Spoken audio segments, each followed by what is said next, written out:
Welcome to Ouch. Was that a ghost? This podcast may contain graphic material, which some listeners may find disturbing. Listener discretion is advised. Help me. Now that we covered that, here's your host, Liz. Ouch, was that a ghost with Liz? And Lee. Lee's back! What's up? She's on rental? You only got me for the hour, so... I'm so excited! Guess who's back again. Oh my gosh, if you could see me right now, my forehead is massive in this camera. I'm just like bobbing my head and all you see is forehead. You don't even see the rest of me. You're gorgeous. Thank you. So what the heck have you been up to? See, you look cute like that angle. Oh yeah, when half my face is covered and you just see a dimple. That was your old Facebook profile. You always did that. Yeah, I pretended like I didn't have a forehead. I think everyone's done that. Either it's a duck face or the hide your forehead. No, I pretend I don't have a double chin and do the slate look up. Like, I swear I'm skinny. So what have I been up to? Well, I've been momming. Momming has been fun. You're just a mom? I'm just a mom in nursing school, which is a whole lot of work. Mm-hmm. Like, I prepared myself for a lot, but, like, I didn't know how much it was going to affect, like, my personal life. So it's definitely stressful, and it's definitely an adjustment. But other than that, I've been really good. You know, I still have a kid who refuses to sleep, refuses to eat, beats the crap out of me on a regular basis. I had to get a relaxing treatment on my hair because he would grab my strands that were hanging out because I had curly hair, so I would always have pieces hanging out, and he would rip them out. So I just relaxed my hair in hopes that would stop. It hasn't. That looks so good. I thought you just straightened it. No, I relaxed it. I don't have time to do it anymore. Yeah. That was a Brazilian? Brazilian. Yes. I just washed it. I need that. That just seems so easy in life. Oh my God, it's so much easier. I mean, I've only had it for like a week. My hair but... is like a frizzy hot mess unless I straighten it or I put so much gel in to tighten up the curls. That was literally mine. I felt like I destroyed my hair so much that it was just straight frizz, straight dead, and it wasn't working. But oh my God, when she puts the product in and she goes to like blow dry it and then straighten it, your throat. We're in her bathroom. We have a fan going. We have the window open. We have two fans, the window open, and we're both sitting like, and we have masks on. Good. The fume. Oh yeah, we got something. We're gonna have to go for like biopsy soon, but. Well, luckily you'll be a nurse. Yeah, that'll help us. That's true. The story that you came back for. Well, wait, before we get to this, how have you been? I have been really good. My son just turned 21. Ooh. So he tried his first drink on his birthday. And he goes, I'm sure. Oh, my throat, it burns. You little liar. Oh, that must have been such a good moment for you guys. She had his first drink with you. I hope he was all right. Yeah, I think he's going to be okay. It could be tough the first time, I get it. But yeah, we're all doing good. We're missing Lee over here. You know me, just being Lee, far away. All right. So the story I'm doing that is so perfect for you, it's called Hellfire Farm. So a lot of it I got, because I don't know how to like cite books and stuff that well, there's a book called Testimony by Mark Chadbourne and a BBC Radio 4 program. It's called The Witch Farm. It's like a 9-parter by Danny Robbins, and a bunch of the articles that I'll link below. But it's called Heol, Fanog. I think I said that wrong. Heol, Fanog? I thought it was called Hell Crop. No, cropping. No, I love a good cropping. Yeah. But I forget what you said. I just kept thinking about how I love a good cropping. Okay. I was waiting on a chance to get that in there. Yeah. Sorry, I forgot. It's But, also known as the Witch Farm or Hellfire Farm okay. in South Hellfire Wales. Farm. Okay. Or Hellfire cropping. Farm. I love a good cropping. There we go. Yes. Okay. So before we get to the farm, the people you have to know is Bill Rich. He was an artist. He was recently divorced. He had a teenage son named Lawrence, who was another player. And then Bill meets Liz. So it's Bill, Liz, and his son. Okay. Okay. They take a trip to Egypt and they go to a pyramid of Cheops.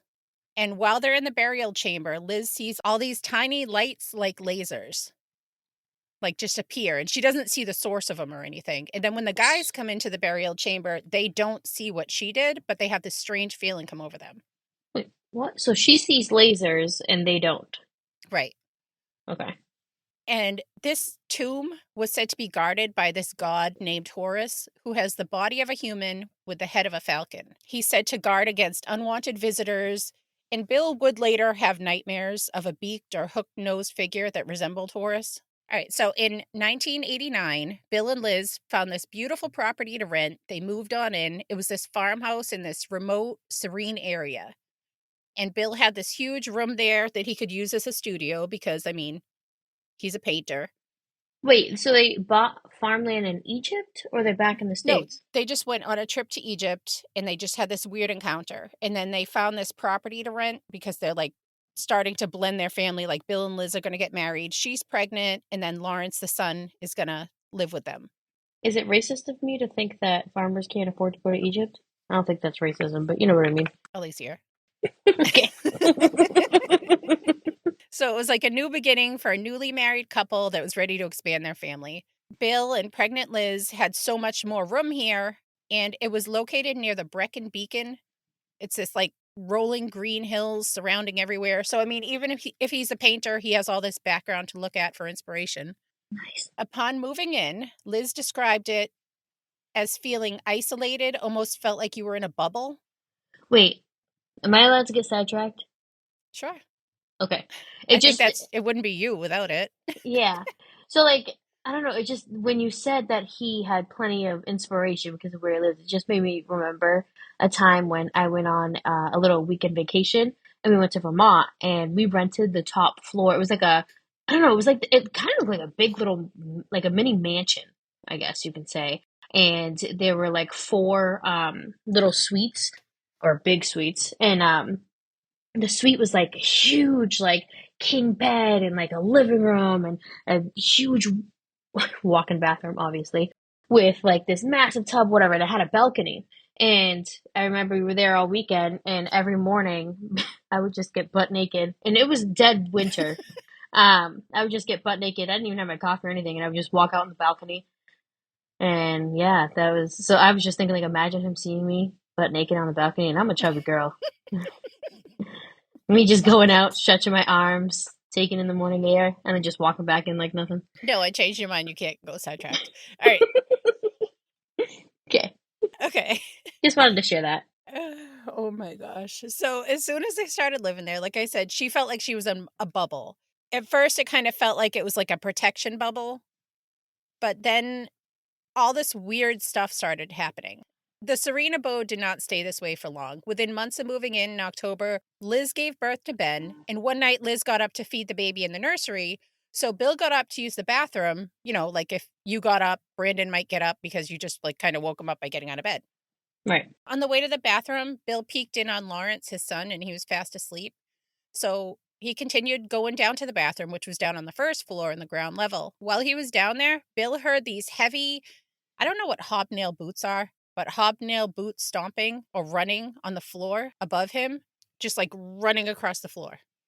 Am I describing that okay? Yeah, I'm just thinking about how weird it is that he was pretty specific about the boot type. Like, was that a brand? That's what I don't know. I probably should have looked It's into a little that. sus. It's a little sus if it's a brand and he knew the brand. But Okay, I mean, if they were like... Nikes and he was like, yeah. It's just guys don't really know brands of shoes. So I don't know. anyway, Well, you just said he's a farmer in their boots, so maybe.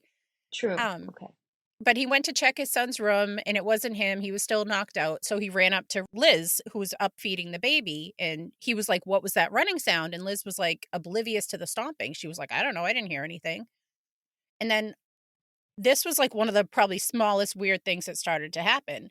They just started to hear throughout the day heavy, loud footsteps running down the hall and on the stairs. They'd go to the bottom of the stairs, but then they would like turn and go back up. They'd hear these heavy ones and then these light ones, almost like a woman in slippers. And then this other presence that was like really, really bang, bang, bang. And then they had all these crazy temperature changes happening. There were spots in the house that would be abnormally hot or cold. That's crazy. They got their first electric bill. They get quarterly electric bills.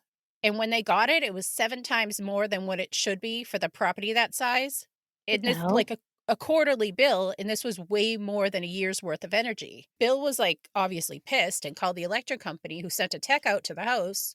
The tech also found the amount to be used very odd, but from the electric company's perspective, everything was fine. So the family was responsible, and it was either like pay the bill or have no electricity. So they had to pay it. Oh, damn. And there were times where they would unplug everything in the house and just like to see if it made a difference and watch the meter. And the meter would just be like flipping, like brrr, just taking up energy So there was a ghost living in the meter. inside the meter. Yes. And Liz would describe these blue and white laser lights flashing in the barn when there was like no light source, like just something just zapping out there. So maybe he left the meter to go out into the barn. Maybe that's where he did his workout, because if he's zapping around, then getting something going.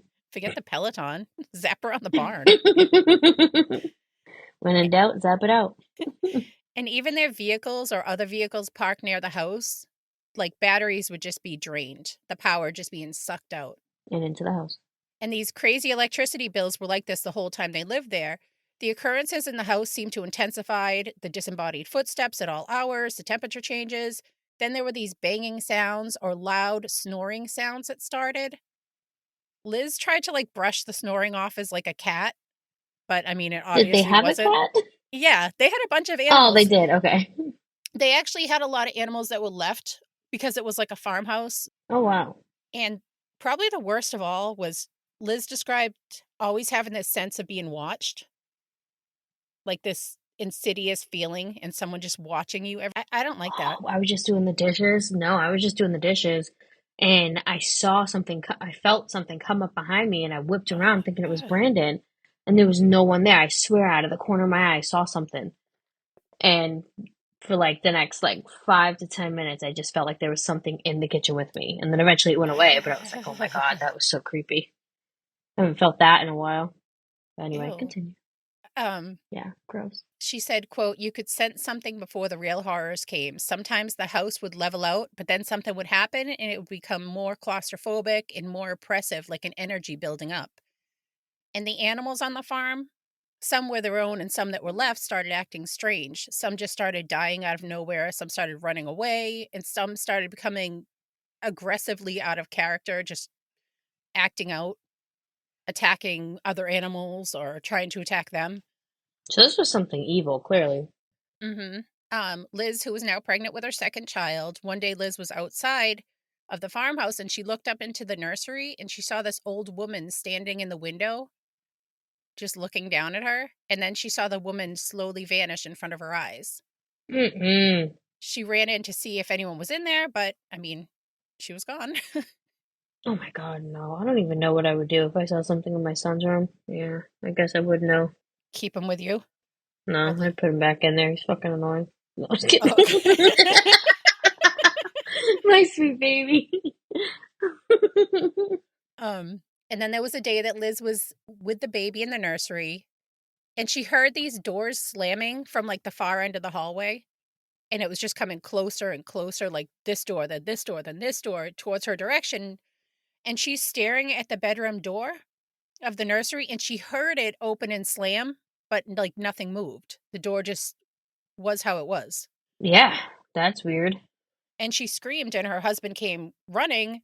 She should have screamed before then. But I get it. Some people freeze in fear and just like can't move, you know? Yeah, I get that. Fight or flight. Actually, not fight or flight, because she didn't run, nor did she fight. She just sat there. Bill thought maybe it was the wind, but Liz said the door never opened or closed. How can you be standing looking at the door with your eyes and it closes making a slamming noise? Like it didn't make any sense. And there was a day in the kitchen when they heard walking above them, and then they heard the steps descending the staircase to the kitchen, but nobody was there. Like you could hear the Right. stomping and look, but nobody was there. Oh boy. They started smelling these putrid sulfuric odors that would appear, Mm. and this sweet incense smell throughout the farmhouse. People were called in to try to find the source of the smell, but nobody could. And that old woman that was seen in the window, that straight-faced older woman, she was seen in corners throughout the house, and she would often just sit in the corner and watch the children play in the nursery, and then she would just vanish. The children just assumed that it was just fine, that she was just there. So the kid, did they know? Did the parents know, or did they find out later that she was just chilling with the kids? I'm not sure when they told them, but I know at some What? point she learned that the kids knew that she was just sitting there, and they just assumed that, like, she was supposed to be there. Like, oh, that's Nana, we think. Like, what? Okay. See, I don't know if there was one or two old women there, because there was a paranormal attack that turned physical when Liz was taking a bath and she was attacked by a woman's hands trying to like hold her underwater. But the other older lady seemed to just like kind of watch the kids. Well, maybe she wanted the kids for her own. Maybe she lost a kid or something and didn't want Liz in the picture. Maybe. Dun, dun. And then there was that god Horus, the one that from Egypt, that Liz started seeing this large figure with the head of a falcon, and her husband was having all these dreams of him. And the family started seeing another entity. It was a tall, shadowy figure that would roam around the house, and sometimes it would just stand at the foot of Liz and Bill's bed, watching them. Mm-mm. Whenever they saw this entity, a sense of dread came over them. Liz described it as menacing, strong, and sure of itself. It didn't have a face, but it was in the form of a kind of human. She said, I didn't think it was a ghost, but it was something evil, something that had been around for a long, long time. Oh my god. And he just cuddled up. It's okay, Liz. Just turn over. He was just watching. One night they awoke to the door opening in their bedroom, and they could make out this skeletal hand opening the door, and then the hand just slammed the door. Bill ran and turned on the lights, and there in the light they saw this large figure in a dark robe staring down at them. They both screamed, and then the figure just vanished. I mean, I'm all for standing your ground and keeping your home, but there's a line. Like, at some point, too much is too much. Like, why are you still living here? And what else is the other thing that's crossing my mind is like, you said she had a second child, so while all this was going on, they were still having sex, and you weren't scared that something else was gonna like pop in there, like, oh, like, oh my god, what if something joined you guys? And just so many questions. All right. Well, I think that there was a big recession at the time, and they were renting the property, so they didn't have money to go move somewhere else. Okay. And then they started seeing this other entity around the house. It was a young man described as having a head injury. Liz described him as having half of his face missing and being like all bloody. And they just see these No. things just walk around the house. Oh, that. No, I don't even know what would have scared me more. That's. Oh no. And then there was the beautiful woman who tried to seduce Bill. He was sitting at the kitchen one day, and this beautiful woman appeared and tried to lure him. And he was kind of in a trance. And he was about to follow her, but somehow he snapped out of it. Yeah. Okay. He saw Liz in the window. Was like, ah, shit. He was going. He knew damn well what he was doing, and then he caught a glimpse of Liz, and he was like, "Damn it, never mind." There was, like I said, the 7-foot tall figure dressed in all black with the head of a bird that was said to be Horus. I already mentioned him. Forget that. I didn't say that. And then there were behavioral changes for Bill. As time passed at the farmhouse, Bill's work started to dry up. People were canceling orders or just not placing them. And Bill just started spiraling. His demeanor changed. He got darker, just angry, drinking more.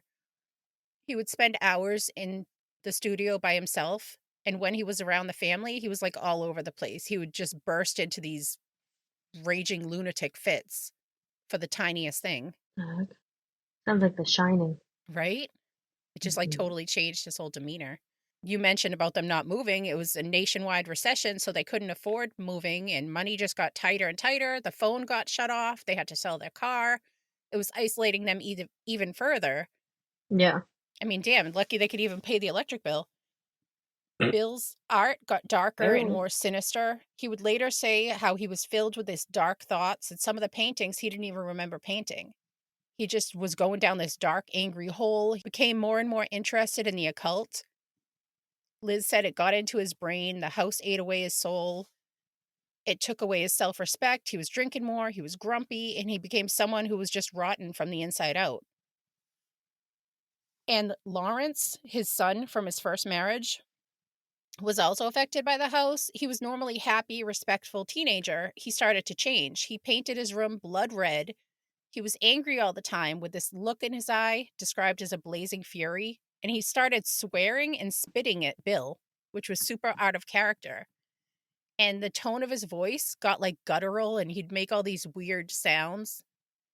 And Bill would say it wasn't Lawrence. Something else was behind his face, something much older and incalculably. I can't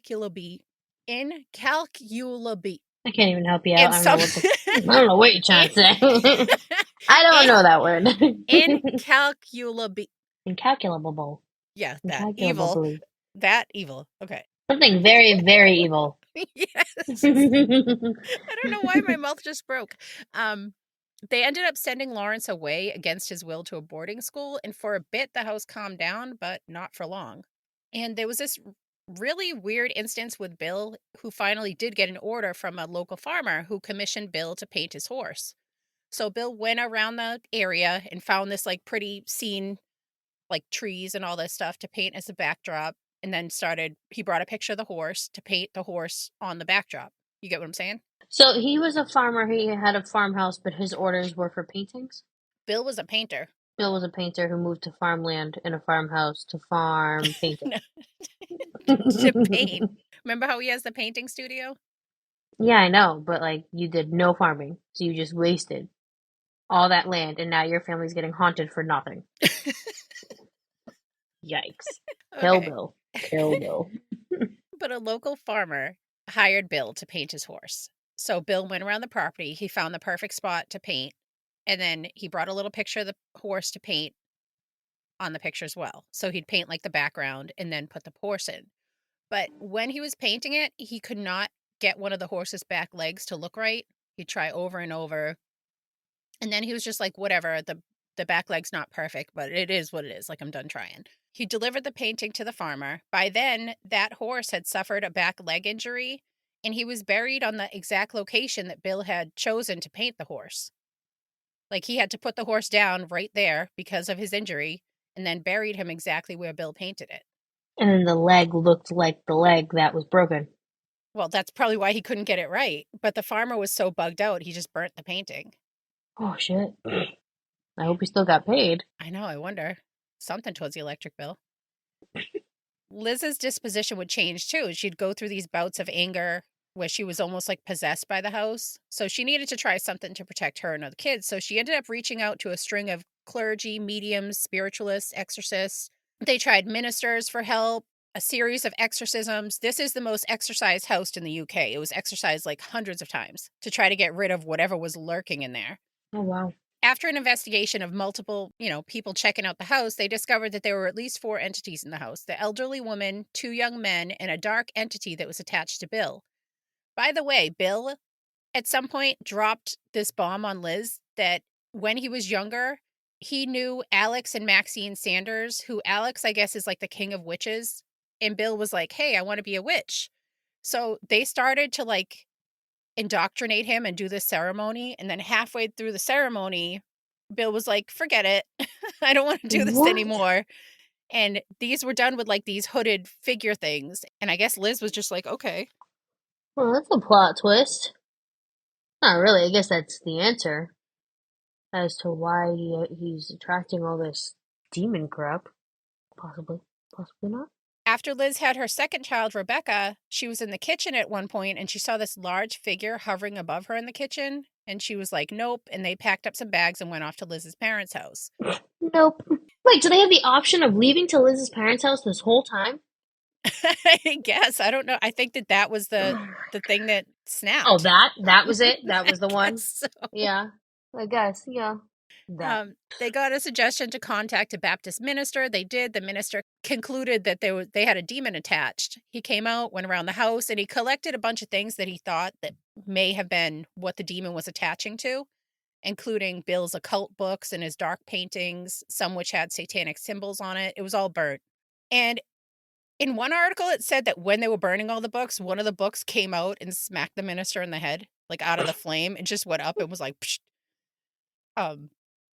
The house would calm down for a bit, and then it would just start up again. An exorcist came out, exorcised the house. During it, he couldn't see anything, but he felt a tingle in his fingers, a tightness in his chest, and pressure at the base of his skull.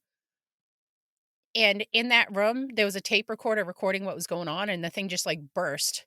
They said it was like a lightning bolt just went through it. And then the house seemed to be lighter again. The family moved back into the farmhouse.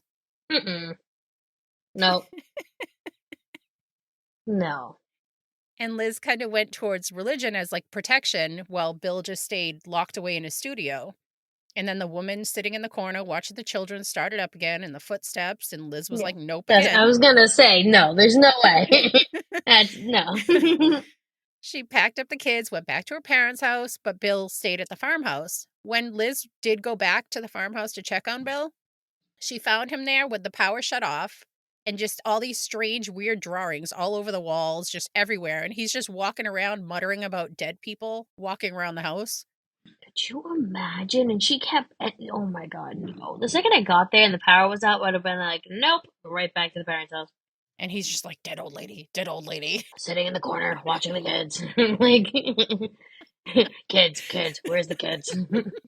Many more exorcisms were attempted. None seemed to work until Eddie Burks performed an exorcism. He targeted a pre-Christian presence, and the house finally seemed to calm down. The family finally could move out shortly after. Bill and Liz did end up getting divorced, and Bill passed away not too long after. But from all that visited the house, like all trying to exorcise the house, they learned of the property's history, that the haunting may have come from one or multiple sources. There was a cemetery that was on the property that where the house was built. Do I speak English? The house was built around, huh? No, I was going to say that makes sense. And what they did when they built the house around 1950, they didn't like dig up the bodies and move them. They literally took some of the gravestones, ground up the gravestones, and used it to build the house. No, that is so messed up. So they were just walking on dead bodies. Oh my God, that's disgusting. And a gruesome murder happened on the property back in 1848 when a young 18-year-old farmhand named James Griffith was attacked by 23-year-old Thomas Edwards with an axe to the head, hence possibly half the face. And he was buried on the land. On the property, they were also said to have satanic rituals that took place, including animal sacrifices. And during that satanic ritual, it says that they may have summoned an ancient Celtic deity. So I wonder if he was like drawn to this place. I mean, you bought a farmhouse to go paint, so he had to have been drawn to it. Something had to have been pulling him there. You don't just choose to uproot your family to a farmhouse to paint. I just can't get over all the land that was wasted. Like, you could have cropped something. You could have farmed something. You could have did something. Grown tomatoes or something, right? Put like paint in the ground and make a paint tree. I don't fucking know. Just do something that had to do with just so much land. Why would you do that to yourself? And then your family was sitting there stuck with all this, going through hell for your paint hobby? And the elderly woman was said to have been the landlord's mother. Liz described the woman and confirmed it by a photo. This woman was said to have lived and died at the house. And a medium told the family that a witch's coven used to meet on the land where the family stands. Some say it may have been ley lines, or that while Bill, Liz, and Lawrence were on that trip in Egypt, they visited that pyramid, and the god may have somehow attached themselves to them for entering his tomb. So all odds were stacked against them. There's no way of, I mean, everything, every choice they made in life got them to where they are today. Okay. Yeah, and the whole Bill halfway through the... Half a witch, half a not. Yeah, that's probably not a good idea. You should either go all in or all out on that, bud. Yeah, it's like when you're driving. Once you make that decision, you got to stick to it. Because if you stop in the middle of the road, you're going to get hit. I get it, Bill. I've done it. All right. The remote farmhouse has had more exorcisms than any other house in British history. I don't know. There are current owners that live there. I don't know if they have any residual energy of what happened. You would think that they would knock the place down, though, because the bodies are still under that house. Yeah. I would love to know if they're going through anything. Book a flight. I'm good. I don't want to go there. Start having like an eagle head man around the house just lurking. Right. Thankfully, the rich family escaped whatever they were experiencing there. I know it's all over the place. It just seemed like a good haunted house, but I don't know. I kind of broke when I was trying to tell it. That is absolutely insane. I cannot believe all that. All for a paint job. That wasn't even that great. I don't know. I just can't get over that part of it, but that is insane. That is a crazy story. That's a good one. That was probably one of the best ones I've heard. Yes, I love that. Thank you. Oh, chose a good story. Well, thanks for having me on the show, Liz. I hope to be back soon. Well, thank you so much for coming on, Lee. I really appreciate it. This was so much fun. Of course. I was definitely prepared. You didn't just call me out of the blue and beg me to come on. What? Oh, me? No, it was a good time. I'm happy to be here. Happy to be here. Well, thank you everybody so much for listening, and thank you, Lee, for coming on. We miss you. Anytime. I miss you and I miss the vans. It's getting cold in here. Ooh, fans are blowing. Bye. Thank you for listening.